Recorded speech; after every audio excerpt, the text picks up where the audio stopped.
Hello, this is Igoro, host of the Igoro Show, and you are listening to the Steve and Crypto Show. So keep your ears open and your mouth shut.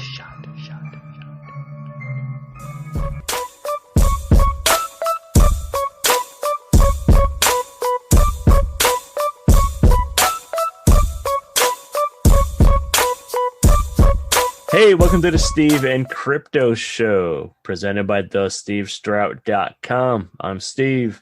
I'm Crypto Zoo, episode 34. 34, and that's Crypto Zoo. Hey, how have you guys been since last week? He laughs at me, but it's all right. Just wanted to remind you who the fuck he was, motherfucker. I just said my name. That's Crypto Zoo. Gotta remind your asses. You don't need to remind anybody. I just said my name. Hey, it's been hot around here. Is my audio not working? Huh? No, you good. You good. We're still recovering from the heat from last weekend. So I figured maybe everybody's brains were a little fried, a little scrambled. Yeah. Oh yeah. So I'd remind them that you're Crypto Zoo, not the cryptocurrency that they keep fucking bugging us about on social media. But anyways, besides the point, glad that you guys came back to listen. Hopefully you've been enjoying, and if you have, as always, we're going to remind you about our Buy Me a Coffee page, buymeacoffee.com/SteveCrypto. And Crypto, you want to tell them about our little exciting thing we got going on at the Buy Me a Coffee? Yeah, basically we have a little giveaway going on. Well, it's more of a raffle, but basically anyone that enters into this contest from now until July 31st, you're going to be thrown into the raffle, and the winner gets a little homemade prize pack by Steve and myself. And we're going to have you on the show to come talk to us about whatever the hell you want. As long as it's not anything political or religious, then you're welcome to come and talk to us about anything that you enjoy. So simple as that. If you contribute to Buy Us a Coffee /Steve Crypto, you can be entered into the contest and then find out the winner on the 31st. Yeah, that's July 31st. So go to buymeacoffee.com/SteveCrypto and support the show. Help us get better. Help us improve. Help us be the best show we can. We just want to get better for you. For you. Yeah, I mean, a little bit for us. Yeah. I kind of want to better my end of things too, but we do it for, not doo-doo, but sorry. I think we've probably gotten like a poop or a fart joke in every episode. Even at our age, it's still funny. And you listeners know it. Don't deny it. You know it's funny. If any of you listeners that listen to every episode go back and find one where we didn't slip in a poop or fart joke, let me know, and I'll send you some Steve and Crypto stickers. That's another giveaway. If you catch us slipping and not making poop and fart jokes, and you win. And please don't be offended if you go back and you find an episode where we didn't insert a poop or fart joke. You know, maybe we were a little off that day. So I apologize in advance if you find an episode without a poop or fart joke in it. All right. And that's enough talking about that shit. Literally. There's enough shit in the world right now to literally. We don't need to talk about it. I mean, fucking Bill Cosby got released. That's kind of shitty. Yeah. Yeah, it's kind of weird. I was trying to think of a good joke about tying it in with horror. Like, speaking of horror, yeah, Bill Cosby's free. Like, it's pretty horrific. It's like, you know, like Michael Myers breaking out, you know, it's like Bill Cosby. But yeah, it's a real life monster. Fucking guy. Yeah. And so forget the horror movies. That's a walking horror movie right there. That still like baffles me that like Bill Cosby, fucking Dr. Huxtable is a fucking pervert. I know. Yeah. But you never know who the fuck people are, man. Your neighbor, right? Your friends, right? I know my co-host is cool, so that's good. Yeah, my co-host is all right. I mean, he probably touches himself a lot, but that's besides the point. Don't we all? But anyways, back to the poop jokes. Just kidding. The last episode. You're all right, Steve. You're all right. In the last episode of the Steve and Crypto Show, we were in 10,000 degree Silverdale, Washington, for the Olympic Collectible Expo to try something new and do some on location recording with some guests and stuff. And we had a really, really good time. We talked to some cool people. We talked to an author named E.S. Brown who hooked us up with some really cool books that I need to dig into soon. Steve Millage is a really cool horror artist. Our old friend Scott Adams, of course, he's always a good guy to chat with. But yeah, man, it was cool talking with all those people and being at that show. And you were actually a vendor selling stuff, and you had a pretty successful day. I had a good turnout, and it was fun being there with a bunch of other artists and vendors and whatnot. It was really cool to just connect with people and network a little bit, and we maybe lined up a couple things for the future. Who knows? We may have a few ideas and guests for some episodes coming up, and it's just fun to be in one place with a bunch of people that are all kind of into a lot of the similar things. We're all collectors and just into nerdy shit. It was just good to just be out and around people. I mean, it's still a little sketchy, but it was like just nice to see people and like you said, do some networking. And for me, selling Funko Pops, you have a variety of things on the table, different franchises and whatnot.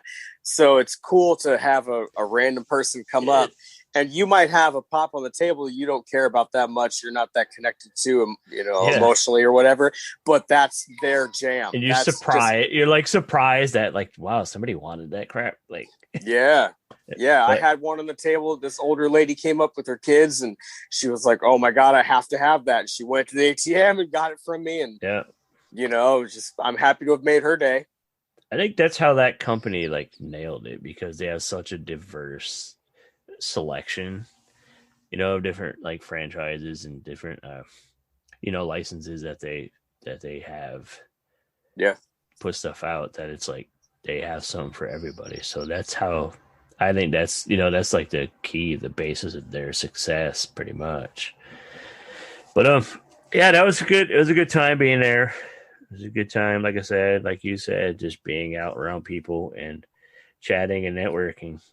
This is hopefully the first of many live episodes that we do. Definitely be doing a lot more.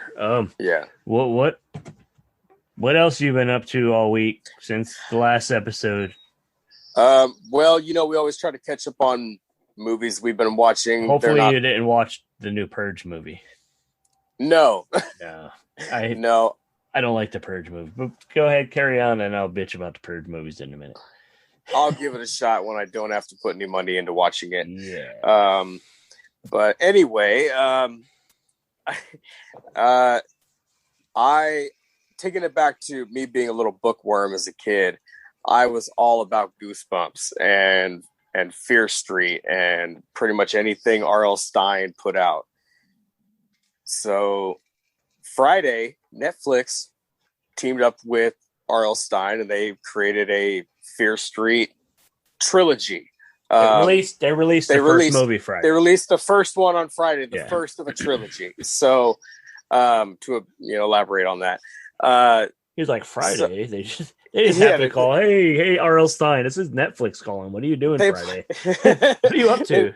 They put out all three of them. No, so they put out part one, which is called 1994, and boy, did they capture the 90s. The music, the vibe. It definitely has like a 90s slasher vibe going on, but then it switches to kind of a supernatural turn as well. So that's all I'm gonna say. It's very fresh. I'm not gonna try to spoil it for anyone, but it's really good. It's really fun. So it's definitely worth watching. You do recommend it? Yeah. Like, what about to like Can younger people watch it, or I would not recommend it. I actually went into it. I didn't see the rating before starting it. What's it rated? It's rated R. Really? Yeah. Okay. So you think it'll appeal to like hardcore horror fans that are into like real like gory shit, or just is there? Yeah, I mean the beginning gives me vibes of Scream. Okay. The beginning of the movie has a Scream vibe, but then later it takes a turn, like I said. So, I think it will appeal to people that are into gory horror movies. It's just horror fans in general. Yeah, horror fans are going to like it. When I started, I was thinking maybe it's going to have a Goosebumps Fear Street vibe where it's not going to be quite so gory, more directed towards kids. But I think what they decided to do was, they know the people that were reading those books are my age now. So you think they did it for you guys rather than a new audience? Yep, I think so. Which is great. That could be the case. I mean, Netflix is kind of putting stuff out for everybody. Yeah, they targeted the right audience, I think. Yeah. So I was very surprised as it went along. I was like, "Oh, this is definitely." I know there's a lot of people. A lot of people are hyped up about it and getting excited for it. Like I've seen a lot of posts on social media, like, "Yeah, here it comes, Fair Street next weekend." Blah blah blah. You know what I mean? So so it sounds like it's so far has lived up to it a little bit. Yeah, so far it's living up to the hype, and it's cool because you could probably just watch this one if you wanted to. I mean, of course, I'm going to watch the next two, which are going to come out each Friday for the next 2 Fridays, which gives us something fun to look forward to. But I'm going to guess that you could probably watch this one by itself and not watch the other two. Right. And it would be okay. Like this one, it leaves you intrigued and wondering what's going to happen next. But like, if you're not a super hardcore fan of that kind of stuff, you could just watch that one and say, okay, I'm good.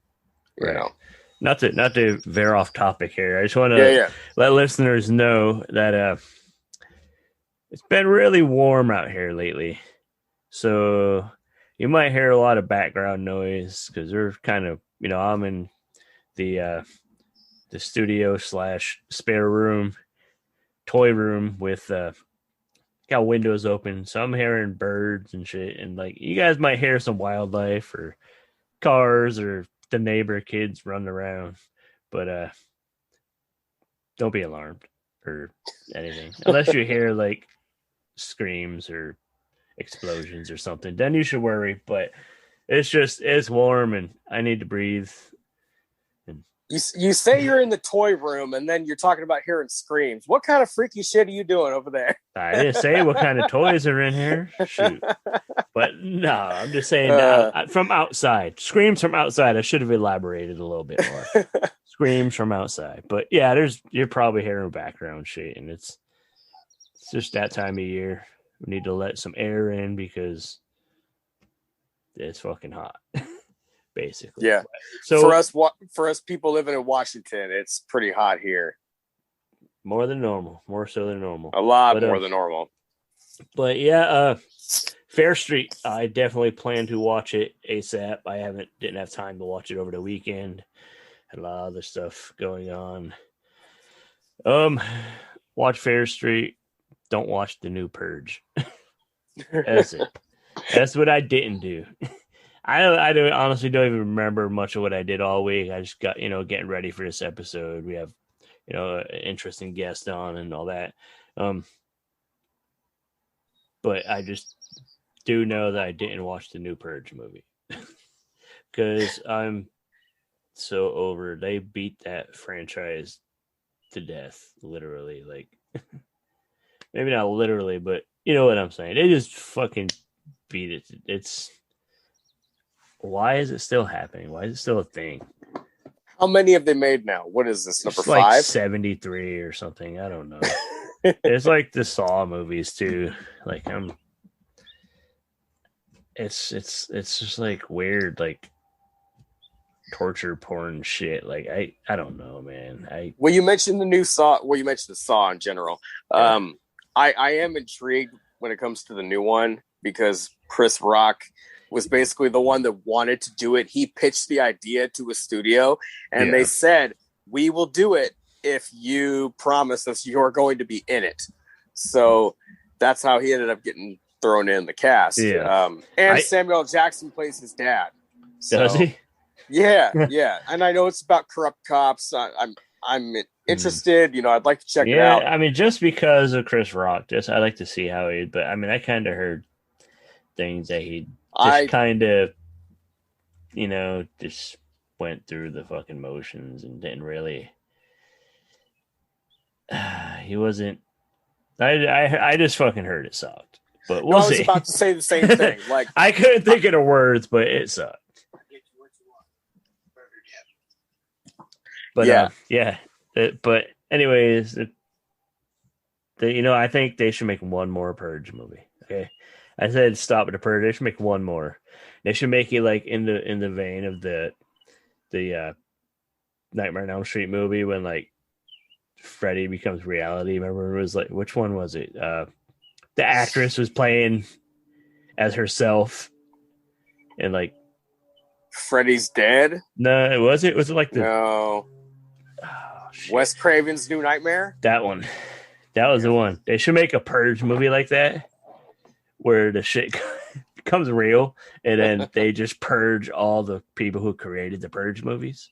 And then we'll have no more Purge movies. And that's the final Purge movie.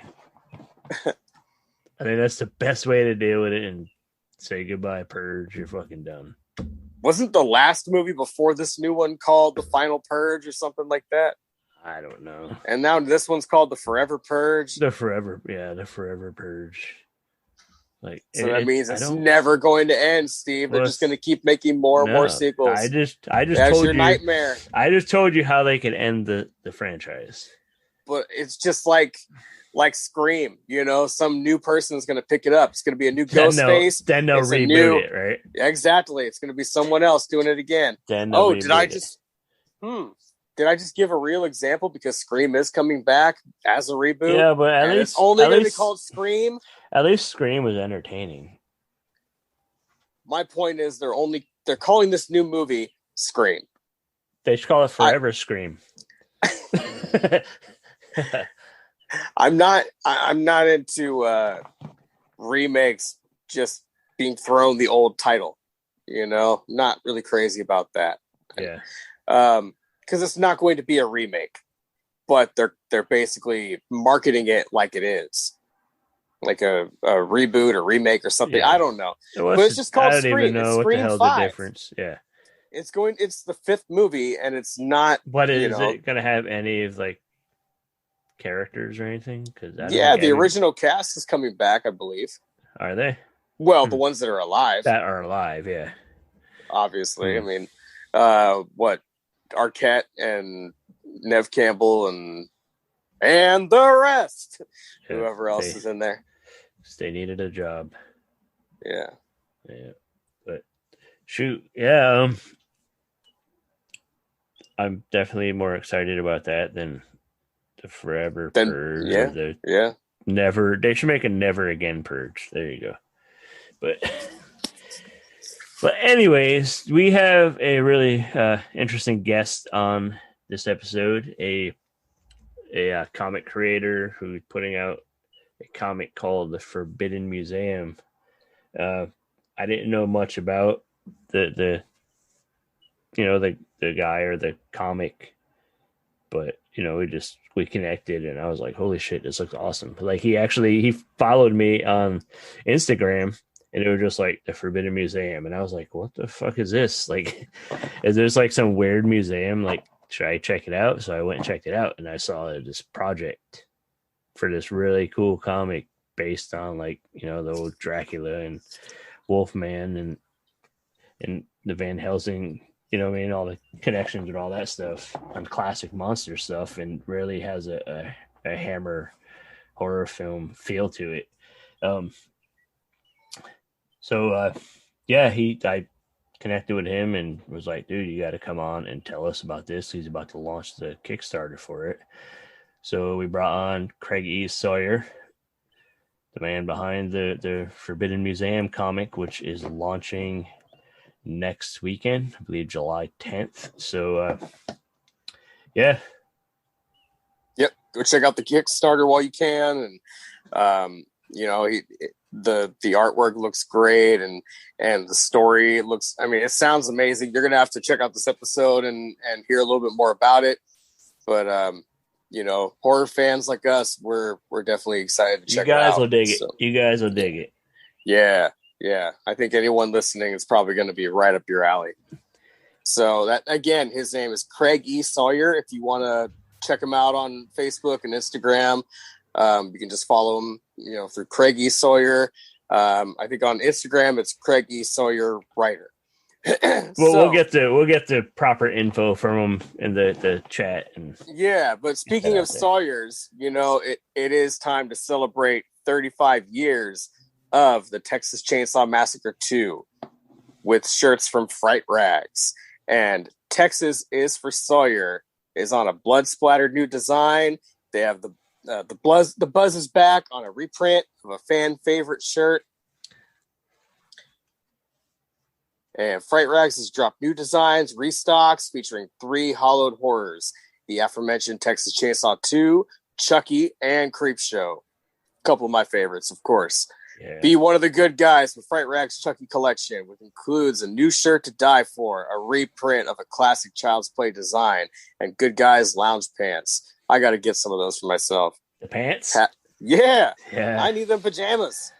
Have your cake and eat it too with Fright Rags Creepshow apparel. 2 shirts from the George Romero and Stephen King classic are back in stock, alongside pants featuring Bernie Wrightson's iconic artwork. Texas Chainsaw Massacre 2, Chucky, Creepshow collections are all on sale now at frightrags.com. All orders receive a free Fangoria mini magazine while supplies last. Should mention that Craig E. Sawyer is no relation to the Sawyer family from the Texas Chainsaw Massacre, but it was pretty clever tie-in. Anyways, Fright Rags has been bringing you the best in horror apparel and accessories since 2003, offering a wide range of products for your favorite creature features, slasher flicks, and cult classics. Collections include John Carpenter's Halloween, the Universal Monsters, Night of the Living Dead, which is my jam, Creepshow, which we mentioned, Twin Peaks, Evil Dead, and so many more. And it's all officially licensed and available soon or right now at fright-rags.com. Steve and Crypto Show listeners get 10% off when they use the code SteveCrypto10 at checkout. SteveCrypto10, one word.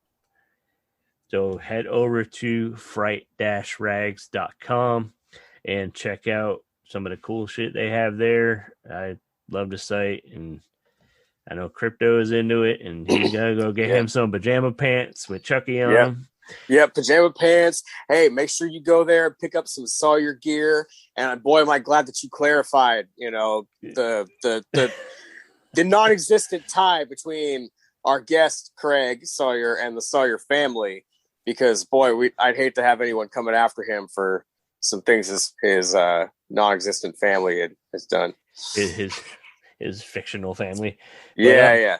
Hey, that's a horrible family right there.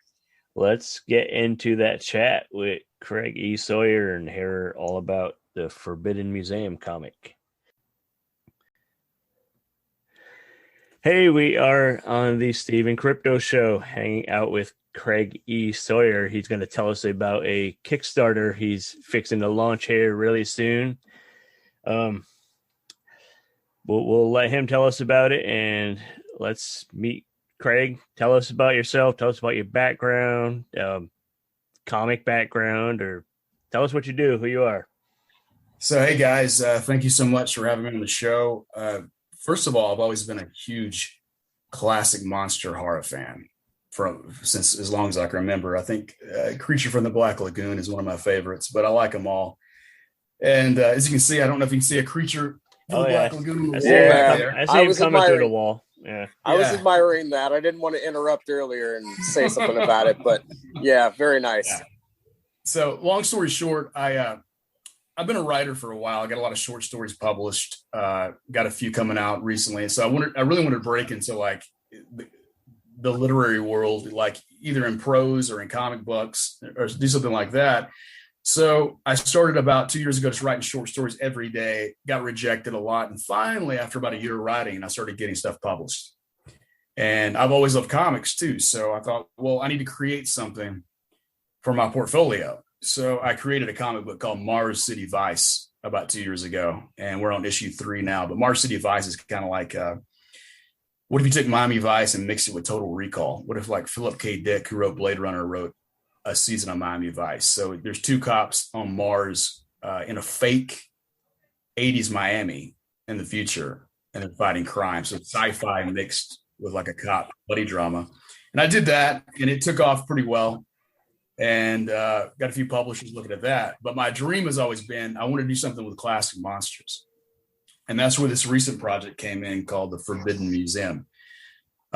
So the gist of the Forbidden Museum is, so Jonathan Harker, Van Helsing, Mina Harker, and Quincy Morris were the hunters of Dracula in the novel Bram Stoker's Dracula. And my comic starts out with them having stolen away with Dracula's coffin as the sun's going down, and they're going to put him down. They're going to try to kill him. Well, this doesn't go according to plan, and they magically seal him in his coffin using the powers of the Egyptian Book of the Dead, which Jonathan has acquired to fight Dracula in my version. And so they seal him in this coffin with this kind of dark magic that is very dangerous to use, but it worked on Dracula. But they're starting to think now, is like, what do we do with him now that he's been captured and sealed in his coffin? If his followers find him and releases him, or if Dracula gets the Book of the Dead, which in my series is kind of like the MacGuffin of that series. So the Book of the Dead, if he gets that, he's going to be able to get rid of his weaknesses. He's going to be able to walk in the daylight. He's going to be pretty much unstoppable if he gets his book. So they seal him away, and they're like, well, we got to put him somewhere. So Jonathan Harker says, not only does Dracula exist, but there's also several other great evils in this world that we need to hunt down and hide from the world. So there's a montage at the beginning of the comic of them hunting the Wolfman, my version of the Wolfman, Frankenstein's monster. I call the Gill God as my merman, and the Mummy, and they trap them all in this museum. He calls it the Forbidden Museum, but it's like a vault or a prison he's built deep underground and under London's British Museum. And he seals the whole thing with magic. And if anybody who breaks that, they're cursed if they remove these monsters from this place.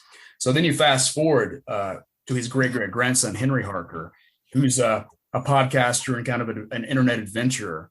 And he's been searching for his grandfather's museum, thinking it's full of riches. And he's got a partner. So they find the museum, they enter it. He's blackmailed by his partner, who takes all the items out and locks Henry in a sarcophagus with this mummy. So they leave, the monsters are taken out of the thing, and this mummy comes to life and instructs Henry Harker that he's become the new cursed curator of the museum. And until you find all the other evils and put them back in the museum, you're going to slowly rot to nothingness. So that dude leaves. Henry becomes the curator with his grandfather's Book of the Dead in tow. And this scarab that was on the chest of the curse crawls onto his chest and embeds itself. And now Henry doesn't need to eat or drink, and he's got some super strength, but now he's going to go out and hunt these monsters down that's now been scattered across the globe. So it's kind of got like a little Indiana Jones vibe to it too, where he's going to go to South America and get the Gill God's eggs, or go fight the Wolfman, or go to Egypt and battle the mummy. And the whole time he's using magic to keep himself. He's slowly rotting, almost like he's the mummy himself. And so that's the gist of the series. It's kind of a quest horror series. And I was thinking, and Dracula is the big baddie. So Dracula is the main antagonist, and Dracula the whole time is trying to stop him, use the monsters to his advantage, and get the Book of the Dead back so he can walk in the daylight. So this will go over 6 issues of a series of each issue is him trying to hunt down a new monster, and Dracula the whole time is kind of swooping in and he's battling Dracula too. So I was trying to think of a good way that I could bring.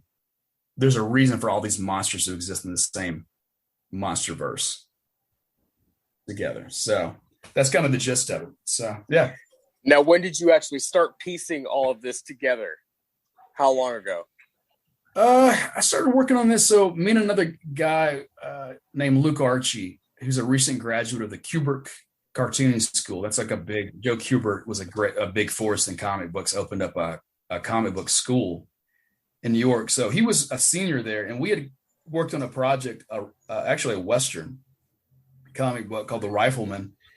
And he has these great black and white inks, like almost like I could see him one day being like kind of a Bernie Wrightson vibe, that's high praise, but he's got these good inks. And I'm like, what I like to do is find an artist and write something for that artist. I think that's the right way to do it, because I was like, man, you would do a great classic monsters, comic book. And so I kept thinking, like how could you put all these monsters together? What could you do? What's my favorite kind of movies? My favorite kind of movies are like Indiana Jones and the classic monster movies. And I think a good monster movie needs to be more atmospheric and then just jump scare. I think it's a problem with modern horror movies right now is they don't build atmosphere, and there's not this sense of dread. Like scare to me is not just jumping out. That's like a ride at Disney World. Somebody just jumps out and goes, ah, and everybody, ah, and the music builds up. It's like I think for a good horror gothic comic book or a movie, you got to have this like atmosphere of horror. And I think that's what the old classic monster movies like Bela Lugosi and Lon Chaney Jr., I think what they did really well is the people in this position of being monsters almost didn't want to be there. It was almost like they were cursed, yet they had this, they were monsters though. So what does a monster do? People are going to attack them, so they got to kill. So they're kind of trapped in this like curse. But at the same time, it's like the atmosphere of those movies are so watchable, man. You go back and watch those movies, you can't take your eyes off of them. It's almost like, it's like the first Star Wars almost. It's like, you just can't, when you see it on TV, just watch it all the way through. Whereas new movies, right? New movies are like, you just kind of like phase out, or you just start doing something else. It's like you just lose interest in these movies. And I just think because they haven't built the world well enough, or the CGI is overdone, maybe. I don't know. What's your way overdone? It's way overdone, man. Yeah. Bring this up all the time in conversations, how they rely too heavily on all that flashy stuff and the CGI and all that, and less on the actual storytelling, including the atmosphere and the characters, which is pretty much basically what you're saying. I agree. And there are a lot of films now that tend to use a mix of digital and practical effects, but it just makes the practical effects stand out more, so it kind of makes the digital look even worse in a way.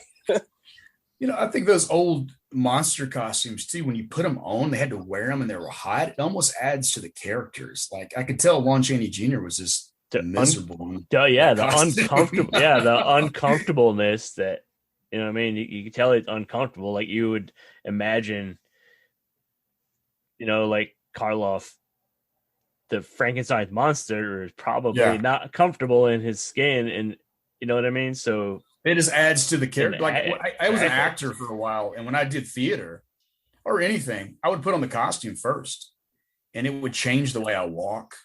And feel that stuff. If I was playing a stuffy guy who's irritable, I would wear something that's too tight and hot, and it would add to the play. Where now they put little dots on people's heads, like the new Wolfman that came out with Benicio del Toro. Right. Like there was some practical effects, but I think they just did the Rick Baker practical effects just to say they did it so they could put it in the promo. And majority of it was CGI. Yeah. And I just felt like when you put little dots on people, it just, there's something visceral that happens when you have physical puppetry and animatronics and actors are touching and feeling these things and seeing them. I think there's kind of like a osmosis that happens that comes through the screen on people, where if we see a CGI thing, we're like, you're instantly cold to it. Yeah. It's like when we're kids and we we put on our Halloween costume. We become the character. You know what I mean? More than that's probably a really simple way to put it, but yeah, no, that's good. That's actually a good point. Yeah, it's cool. And like I watched the new Conjuring recently. Have you guys saw the new Conjuring? I started it. I got maybe 45 minutes into it and kind of fell asleep. It kind of bored me to sleep. I watched it recently. I enjoyed it. It was pretty good. I thought it was one of the better of those, you know. And like, here's what's funny. Me and my girlfriend's aunt is the Satanist in that. The protag that's doing the casting the spells on him, the bad lady, the main baddie. Yeah. Your girlfriend's aunt is the actress that plays the Satanist that's casting the spells to destroy her altar in that. Okay. Right. So we were excited to watch it because they're like, hey, that's her aunt on there. And I thought she did a pretty good job. What the thing about it is like when they do exorcism stuff, go back to the atmosphere, like walls are blowing out, windows are exploding, and like it's like, to me, it's like that's spectacle. It's like, you know, it's not necessarily scary. Maybe they're not going for scary per se. Maybe they're going for like more action horror, I guess. I don't know. I think that's what keeps a lot of people's attention now is the big, flashy, crazy stuff like that. More than, you know, like you look at The Exorcist, like it was minimal, but it was effective. Oh yeah, you know, yeah. The new, I think Marvel movies have changed stuff, and like horror movies. I mean, they want this to be a mainstream blockbuster, right? And if you made it like The Exorcist, you're not going to get the airplay. Yeah, no, you're going to get from something like that. I didn't mean to interrupt you. No, you're good. Worries. You're good. No, I was just going to say in continuation with the whole Conjuring thing. I literally just watched The Nun for the first time before we started recording, and that's a newer horror film that I can say actually did have a creepy atmosphere. You know, just being in all the old buildings in Romania and all that. It was really well done, I thought. Yeah, it felt like it was on an actual location, not like in a studio somewhere. Yeah, with green screens behind it. So that's an exception as far as like newer horror movies. That it definitely kind of made you feel like you were there. That's why I think like the location, the set should almost be like another character. Absolutely, you know, it should feel like a character. Movies, it is, you know. Yeah, for sure. You look at like all the Friday the 13th movies, like the woods itself is almost like a whole nother, just another person and character in the movies that the person had, you know, it's like they're being chased by Jason, but they also got to like compete with the woods and shit just to, you know, it's just, it's a difference between that and a good movie and a lot of the modern crap, you know. What I mean? For sure. Like a couple episodes. The new Halloween trailer looks good. Yeah. Oh, looks great. So, it looks like they might have done it right. Yeah. And I like they flipped it. Like we're gonna hunt him now, is what the vibe of it is. And I'm like, that's different. That's different enough. It's like I always say, like when I go to a Metallica concert, I don't want to see them play classical music. I want to see them play like, you know, Master of Puppets. I think some people, when you go to see something, you want to see a little bit of what you want to see, you know, don't change it too much. You're in a totally different movie. It's like, this is not what I came to see, you know? So, but that's enough of a twist character. That's a character decision, which is cool. Like her character is going after him now. She's not going to be a victim anymore. I'm going to go turn the tables. Almost like Sarah Connor did Terminator. Yeah, she's getting the whole town to join her from the look of it, you know. Like, I mean, there's a bunch of faces from the original movie that are back, even besides Jamie Lee Curtis. So that's pretty exciting. Yeah, I'm looking forward to that, and I'm looking forward to the new Sopranos movie. Making the Sopranos movie? Oh, you didn't know about this? So, so they're making the original producers. They're using Gandolfini's son, who played Tony Soprano, to play a younger version of Tony Soprano. Okay. How he came up. And he looks like his mannerisms and everything is like, it's like a young Tony, man. And like they got Ray Liotta in it. And like, it's going to be a movie, not a TV series, but it looks tight, man. It's called the Saints of Newark. Right. I think. So, but the trailer's on. I think it dropped 2 days ago. Oh, But- definitely. I'll go look that one up. I'll look that up. That sounds cool. I mean, I watched enough Sopranos to get what it's about, and I think I'll dig that. Yeah. Guys, who doesn't love the old gangster movies? Like, Oh, dude, I love all sorts of movies, man. I love good for movies, sure. though. Yeah, Just give me there some you go. good movies. You can Good set it on the moon. Yeah, Just have it. Let me care about the characters yeah. and the story. You know, and quit putting all politics in the front for, like, make a good film first. If your film's got some politics or political message in it, fine. But make sure you write that movie. That's not the selling point of the entire movie, you know? Yeah. You want a good movie. Yeah. You know? So, but, so we're launching Forbidden Museum on Kickstarter Saturday, July 10th. So next Saturday, we're going to go live. We're going to have affordable tiers and stuff. Is going to be issue 1, but I'm going to have a lot of special, like, collectible prints. We're going to have a trading card set of the monsters. Okay. Nice. And I'm going to have some rad t-shirts of classic monsters. And this has been easier, I think, to promote than some super original comics, because everybody loves classic monsters. That idea almost sells itself, but then you put a good story with it. It's cool. Yeah. Yeah. So, and I've had a few people push back on me and say, "Well, this is not doing nothing original." But I was like, "Is The Walking Dead original?" Yeah. Like what's was really well original anymore? Zombies, well done. Zombies and vampires have been done, time and time again, but there's all different interpretations of them. Yeah, exactly. So nothing's completely original, but I do believe my story is how they come together is original. That I haven't seen before. So, but I hope everybody comes out and checks it out, man. I think this is the biggest. We got a pre-launch page. I've had the most people following this pre-launch of any comic I've ever Kickstarted before. So I think it's going to be a pretty big Kickstarter from what I'm gathering. So, and the horror community, man, it's been awesome. Like people like you guys, like everybody's really just helpful in the horror community. Yeah. It's like, that's the one underground thing that haven't fucked with too much. Excuse my French. They're very supportive. You're good. So it's almost like a punk scene, but we're still making movies. We haven't been too influenced about, no one's, knock on wood, complained about how horror movies are made, and like that's the only movie you can like get away with anything in. I think it's the most creative field right now if you want to make something original. So, but yeah, dude, you guys are definitely going to get a copy. Thank you. Awesome. Definitely looking forward to reading that. Appreciate it. And we'll definitely be sharing and promoting the hell out of this episode, and sharing throughout the process of the Kickstarter. So you said July 10th. Yeah. That's tell us a little bit about the creators working on it with you. You mentioned Luke Archie, and so a shout out to all the creative team on Forbidden Museum. So we have Tom Mandrake doing the cover. He's well known in the comic industry. Luke Archie is doing interiors, pencils, and inks.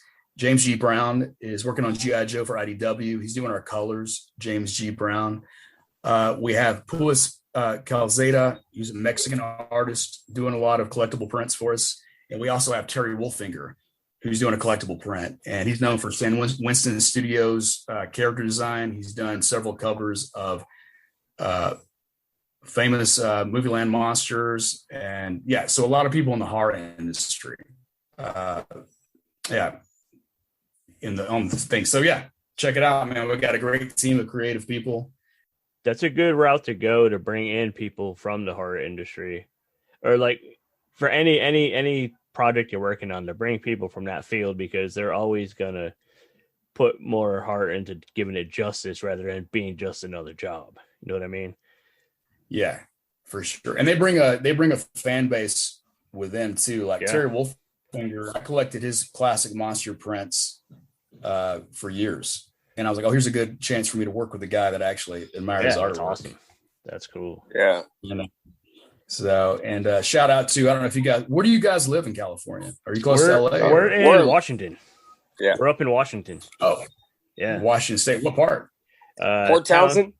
There you go. Yeah. Okay. Basically it's right on Puget Sound. Okay. It's a little west of Seattle. I spent a summer in Bremerton. Yeah, you're not Oh, far from us. That's where I was Yeah. born, actually. Oh, wow. So my dad worked at a naval base there Yep. when I was younger. My So- dad did too.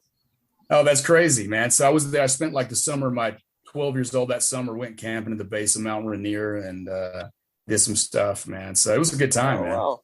That's Yes. cool. Yeah, Washington's a beautiful state. It's awesome up Yeah. there.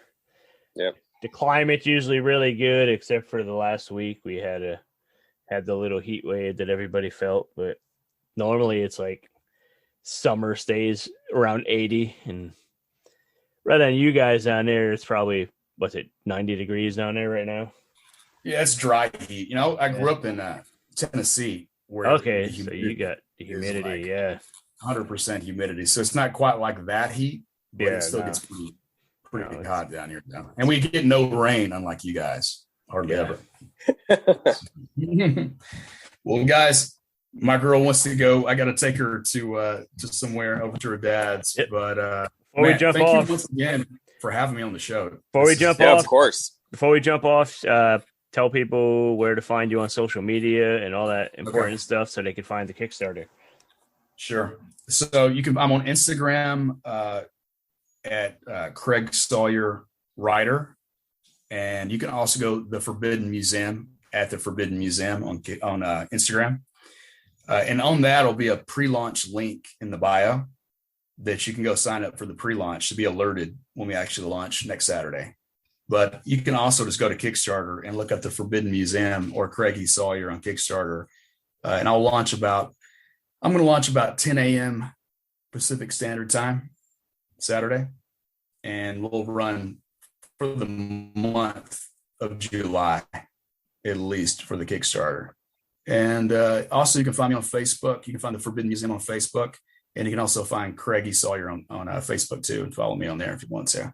But I don't do I haven't been worked up the courage to do TikTok yet. And I'm on Twitter, but Twitter's never done much for me. I don't know. I post a lot on Twitter, but I get more feedback from Instagram. Right. And yeah, man. So horror fans, monster lovers, I promise you a kick-ass monster adventure comic book. So awesome. You guys heard that? He promises it, so see, and don't break that promise. And Steve and I already got a little clip of the artwork. It looks amazing. And I mean, we're very excited to check it out. Yeah, so everybody listening, please go to the Kickstarter. I think you guys are in for something cool. Thanks, Craig E. Sawyer, hanging out, telling us about the Forbidden Museum. We're excited to see it, and it launches next weekend. And it's going to fulfill around Halloween. I want you to get the book around Halloween, and that's what we're shooting for. That's good. Perfect timing too. Great goal. Cool, man. Hey, thanks for hanging out. Cheers, guys. Thank you. I'll talk to you soon. All right. Thank you. Later, man.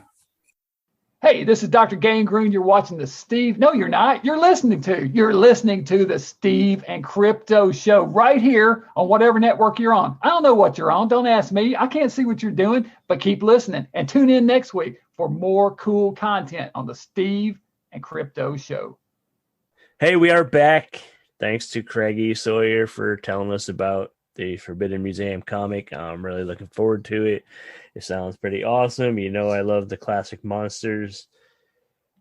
Crypto's about it too. I can't wait to read it, man. It sounds really fun. It's different. I mean, you know, like we were saying in the episode, I mean, there's like so many different versions out there of these characters, but you know, you got to do them your way. And I'm excited to read them, you know, Craig's version of these. He did send us a couple samples of the art and stuff. I'm gonna go ahead and check on if it's cool to share some of that with you guys, so you guys can see it.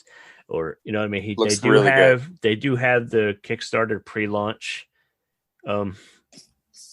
link, so you get on there and sign up on that and get all the details of the launch and keep up on the campaign.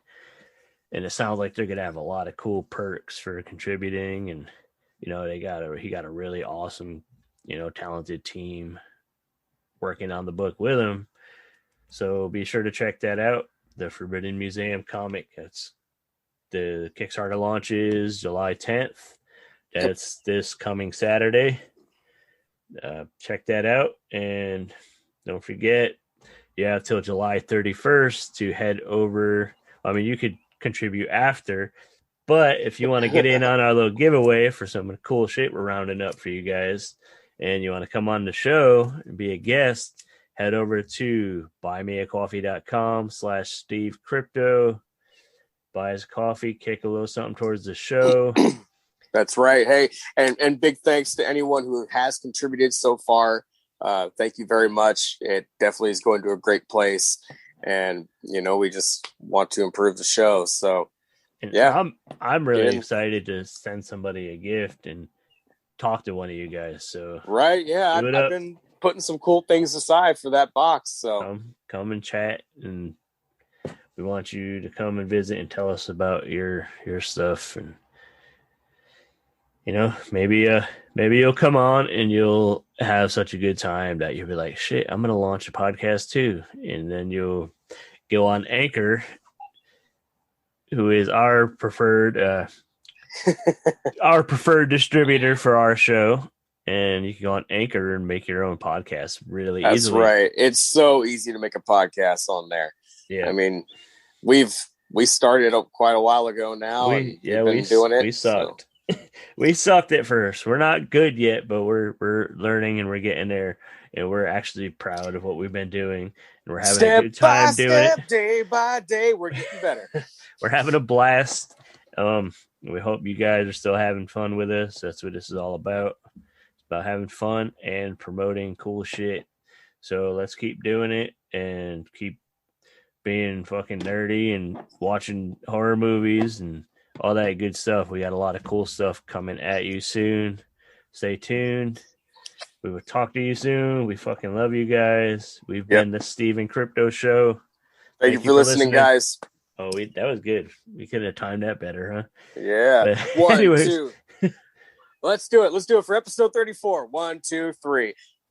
Thank you for listening. Oh, come on now. We're good. Hey, thank you guys. Hey, we tried. Peace.